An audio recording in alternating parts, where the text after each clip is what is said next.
Porsche has been making the case for the coupe body style on the Cayenne since 2019, and 40% of American buyers have agreed with them. Now, with the electric generation, that argument gets even stronger. The 2026 Cayenne Coupe Electric starts at $116,150, $4,800 more than the standard SUV, and what that premium buys is more interesting than the number suggests. In Slate Grey Metallic, this car looks lower and wider than the photographs prepare you for. The roofline sweeps down from the A-pillar in a single unbroken arc, and Porsche describes it as a 911 flyline, which is generous, but the proportions do work. The drag coefficient drops from 0.25 on the SUV to 0.23 on the coupe, which is not just a number for the spec sheet. That improved aerodynamics translates into up to 416 miles of WLTP range, roughly 18 miles more than the taller body style. At the rear, a full-width light bar connects the tail lamps, and an adaptive spoiler sits below the rear window rather than on the trailing edge of the roof. It is a cleaner look than most of the competition manages. Inside, this particular car is fitted with the optional lightweight sport package, and it transforms the cabin. The seats wear the classic Pepita houndstooth pattern with race-tech centers, and the steering wheel is wrapped in the same material.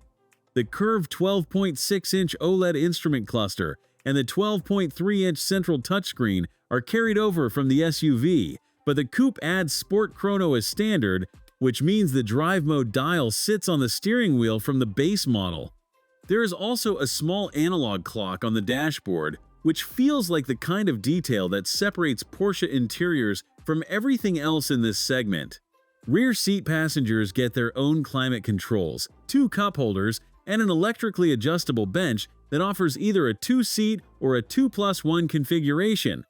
Headroom is reduced compared to the SUV, but not by enough to notice unless you are over 6 feet tall.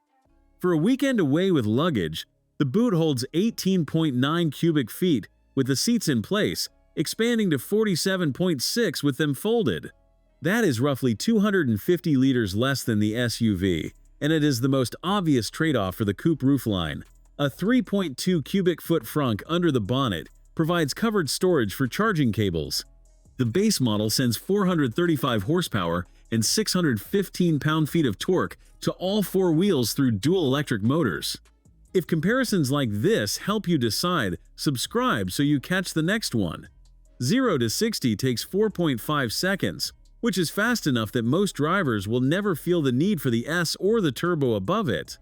The 108 kWh battery charges it up to 400 kilowatts on DC, bringing 10 to 80% in under 16 minutes. On the chassis side, 2-chamber air suspension and adaptive dampers come standard, and optional rear axle steering is available. The one area where the base model asks you to compromise is the active ride suspension and Porsche Torque Vectoring Plus, both reserved exclusively for the S and Turbo. For a car starting at this price, that feels like a significant omission. That said, the standard suspension setup is already one of the most capable in the class, and for daily driving, it handles the car's weight without complaint. For anyone considering the Cayenne Electric and debating between the SUV and the coupe, the $4,800 gap buys Sport Chrono, a panoramic glass roof, better aerodynamics, and a design that genuinely changes the way the car presents itself.